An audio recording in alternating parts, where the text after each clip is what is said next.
जानकी प्रसाद एक गरीब किसान था। उसके परिवार में उसकी पत्नी और उसकी एक बेटी जागृति थी। जागृति 10वीं कक्षा में पढ़ती थी। जानकी प्रसाद चाहता था कि उसकी बेटी पढ़ लिख कर कुछ बन जाए, लेकिन गांव के लोग जानकी प्रसाद को भड़काने लगते हैं। तूने नई रीत चालू करने की कोशिश की गांव में कि बेटियों को पढ़ाओ, लेकिन मेरी बात सुन जानकी प्रसाद, लड़कियां तो पराया धन होती हैं। इतना पढ़ा लिखा कर क्या करेगा? तू कितना भी पढ़ा ले, लड़की को जाना तो दूसरे ही घर है। जानता हूं भैया, लेकिन जमाना बदल रहा है। अब तो सब अपनी लड़कियों को पढ़ाते हैं। देख भाई, मेरा तो ना फायदा है ना नुकसान है। मैं तो बस तुझे ये बता रहा हूं कि अभी तो उसकी पढ़ाई में पैसा लगाएगा, फिर उसकी शादी में पैसा लगाएगा। जानकी प्रसाद घर आ जाता है। उसके दिमाग में अभी भी संपत्ति की ही बातें चल रही थी। पिताजी, मैंने आपसे बात की थी ना कि हमारे यहाँ तो सिर्फ 10वीं तक का स्कूल है। मुझे आगे की पढ़ाई करनी है, तो आपने पता किया? क्या करेगी पढ़ लिख कर? घर का काम सीख, चूल्हा चौका सीख। अगले घर जाएगी तो सब यही पूछेंगे, कोई नहीं तेरी पढ़ाई पूछने वाला। किंतु पिताजी, कल तक तो आप ही ने कहा था कि तुझे पढ़ने के लिए शहर भेजूंगा। अभी वो दोनों बात ही कर रहे थे कि जागृति की माँ वहां आ जाती है। देखो ना माँ, पिताजी को क्या हो गया है, कैसी बातें कर रहे हैं। मुझे नहीं करनी शादी, मुझे अभी आगे पढ़ाई करनी है। क्या हुआ?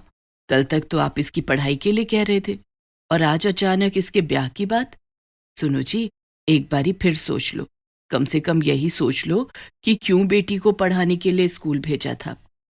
तुझे क्या अपने हालात नहीं पता है? मैं एक गरीब किसान हूँ, इसको पढ़ा लिखा दिया, 10वीं तक यही बहुत है।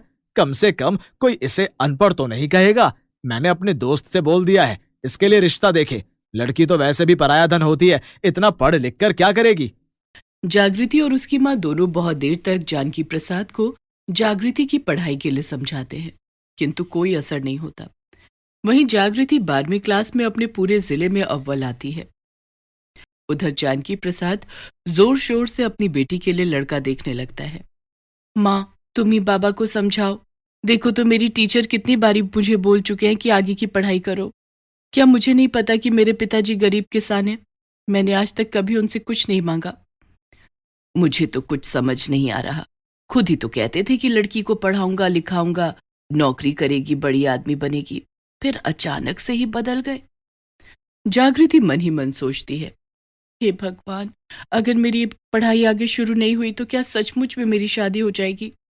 बाबा मेरी बात क्यों नहीं समझ रहे? अगर बाबा ने मेरी शादी करी तो फिर मैं कभी इस घर में वापस नहीं आऊंगी। फिर कुछ समय पश्चात ही जानकी प्रसाद जागृति की शादी करा देता है। जिस घर में जागृति शादी के बाद जाती है, वहां सभी लोग पढ़े लिखे थे। सब जागृति के कम पढ़े लिखे होने का ताना देते हैं। मुझे तो लगा कि तुमने आगे पढ़ाई की होगी। जब मम्मी ने तुम्हारा फोटो मुझे दिखाया था, और तब मुझे तुम्हारी वो फोटो याद आई जो अखबार में छपी थी। इतने अफसोस की बात है कि तुम सारे जिलों में अव्वल आने के बाद भी आगे की पढ़ाई नहीं कर पाई। मैं आगे पढ़ना चाहती थी। मैंने बाबा से भी कहा था, किंतु उन्होंने कहा कि पढ़ लिख कर कुछ नहीं होने वाला, संभालना तो अगला घर ही है। मोहन के घर वाले जागृति के साथ अच्छा व्यवहार नहीं रखते थे। कुछ समय तक तो मोहन ने जागृति से अच्छे से बात की है, किंतु फिर वो भी उससे दूर दूर रहने लगा। हमारे साथ तो धोखा हुआ है। मुझे तो लगा कि अखबार में फोटो आई है तो ये लड़की बहुत पढ़ी लिखी होगी। तुम तो मेरी छाती पर मूंग दलने के लिए आई हो। ना तुम पढ़ी लिखी हो, ना ही तुम दहेज लाई हो। मुझे नहीं लगता कि तुम्हारे साथ में सारी जिंदगी मैं बिता सकता हूँ। नहीं नहीं, ऐसा मत कहिए। अगर मैं वापस अपने घर गई तो मेरे गरीब पिता जीते जी मर जाएंगे। मुझे कुछ नहीं सुनना, बस जो मैंने कह दिया सो कह दिया। और कुछ समय बाद मोहन जागृति को घर से निकाल देता है। जागृति बहुत रोती है, उसे घर से ना निकालने के लिए कहती है, लेकिन मोहन एक नहीं सुनता और जागृति घर से निकल जाने के बाद एक मंदिर में आश्रय ले लेती है। बाबा, अगर आपने मुझे पढ़ा लिखा दिया होता तो आज मैं अपनी स्थिति को संभाल सकती थी। मैं भी घर वापस नहीं आऊंगी, वरना तो आप कहोगे कि मैंने तो तुझे ब्याह दिया था, अब तुझे बिठाकर कैसे खिलाऊं। नहीं नहीं, मैं वापस घर नहीं जाऊंगी। और उधर एक दिन जानकी प्रसाद अपनी पत्नी के साथ अपनी बेटी का हालचाल पूछने के लिए उसके ससुराल जाता है, जहां उसे पता चलता है कि उन लोगों ने जागृति को घर से निकाल दिया है। सच सच कहो, मेरी बेटियां कहाँ हैं? और तुम लोग उसे ऐसे कैसे निकाल सकते हो? उसका बाप मर गया था क्या? तुम मुझे बुलाते तो सही। हे भगवान, पता नहीं मेरी बेटी कहाँ होगी, किस हाल में होगी। इन लोगों को मेरी बेटी पर जरा भी तरस नहीं आया। जागृति के ससुराल वाले उसके माता पिता को भी अपमानित कर वहां से निकाल देते हैं। इधर उधर वो सब जगह जागृति को ढूंढते हैं, किंतु जागृति कहीं नहीं मिलती। तुम्हारा बड़ा दिल था ना अपनी बेटी का ब्याह करने का। देख लो, अगर उसे पढ़ा लिखा दिया होता तो आज वो यूं दर बदर ना भटक रही होती। जागृति मेरी बेटी, कहाँ हो तुम? घर चली आओ मेरी बच्ची। तेरे गरीब बाप से बहुत बड़ी गलती हो गई है।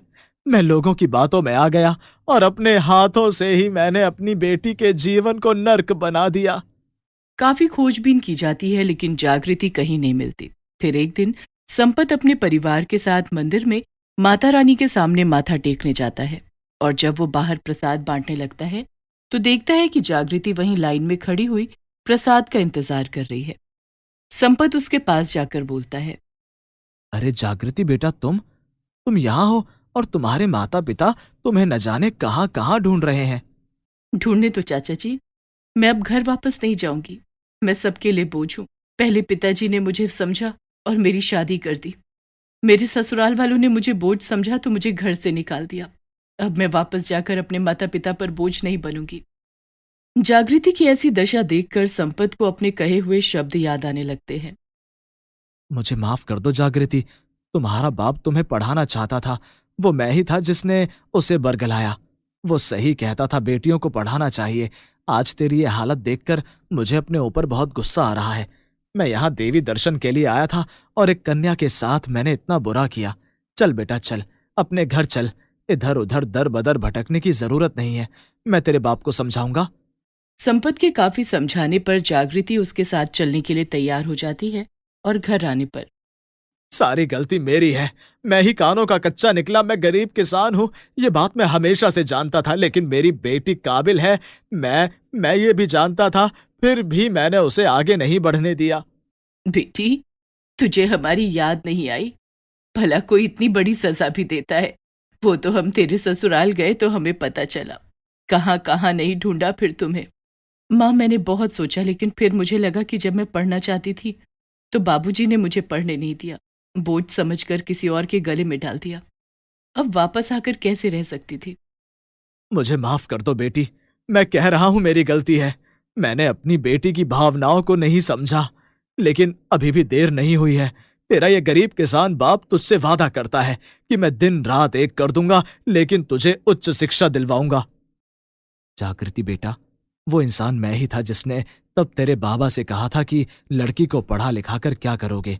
लेकिन आज मुझे अपने कहे हुए शब्दों पर बहुत शर्मिंदगी है। अगर तूने अपनी पढ़ाई पूरी की होती तो आज इस तरह परेशान ना होती। अब मैं ऐसा कुछ नहीं होने दूंगा। संपत, मैं अपनी बेटी को पढ़ाऊंगा। मुझे कोई फर्क नहीं पड़ता कि दीन दुनिया वाले क्या कहेंगे। और फिर जानकी प्रसाद अपनी बेटी को ओपन यूनिवर्सिटी से पढ़ाता है। जागृति को थोड़ा सा समय लगता है किंतु वो अपनी पहले वाली पढ़ाई पर आ जाती है। जागृति दिन रात पढ़ाई करती और उधर जानकी प्रसाद अपने खेतों में मेहनत करता था कि वो अपनी बेटी को अच्छी से अच्छी शिक्षा दे सके। फिर वो भी दिन आता है जब जागृति अपनी पढ़ाई पूरी करने के बाद प्रैक्टिस करने लगती है। बिटिया रानी, आज तुझे काले कोट में देखकर मैं गर्व से फूला नहीं समा रहा। जीवन की पिछली सब बातों को भूल जाना। मैं तेरी काबिलियत को जानता था, लेकिन मैंने तुझे काबिल नहीं होने दिया, जिसका मुझे सारी जिंदगी अफसोस रहेगा। पिताजी, होनी को कोई नहीं टाल सकता। माना कि उस समय पर गलती हुई, लेकिन उस गलती से हम लोगों ने बहुत कुछ सीखा और आज मैं गर्व के साथ कहती हूँ कि मैं एक गरीब किसान की बेटी हूँ जिसने मुझे मेहनत करके इस काबिल बनाया है। जुग जुग जियो मेरी प्यारी बिटिया। और हाँ जागृति, प्रण लो कि तुम मुसीबत में फंसी हुई औरतों की मदद करोगी। मैं वादा करती हूँ माँ, मैं हमेशा इंसाफ के साथ खड़ी रहूंगी। धीरे धीरे जागृति को सब जानने लगते हैं। वो अपने गांव की पहली लड़की थी जो वकील बनी थी और वो सदैव मजबूर औरतों का साथ देती थी। और एक दिन संपत जानकी प्रसाद से मिलने के लिए आता है। भाई जानकी प्रसाद, अपनी बिटिया जागृति ने तो बहुत तरक्की कर ली है। भगवान उसे हमेशा खुश रखे। हाँ भाई, भगवान ने मुझे बचा लिया, वरना तो मेरी बेटी सारी जिंदगी परेशान रहती। देर आए दुरुस्त आए। तुम तो जानते ही हो कि कि मेरा बेटा राहुल बाहर पढ़ाई करने गया हुआ है, अब वो डॉक्टर बनकर लौटा है और मैं चाहता हूं कि जागृति की शादी मेरे बेटे से हो जाए। जानकी प्रसाद और उसकी पत्नी दोनों खुश हो जाते हैं, किंतु वो पहला निर्णय जागृति पर ही छोड़ देते हैं। संपत जागृति से राहुल के लिए बात करता है और फिर एक दिन धूमधाम से जागृति की शादी राहुल के साथ हो जाती है। राहुल और जागृति दोनों अपने अपने कार्य में कुशल थे। राहुल लोगों की जान बचाता था और जागृति सबको इंसाफ दिलाती है। इसी तरह खुशी खुशी उनका जीवन बीतने लगा।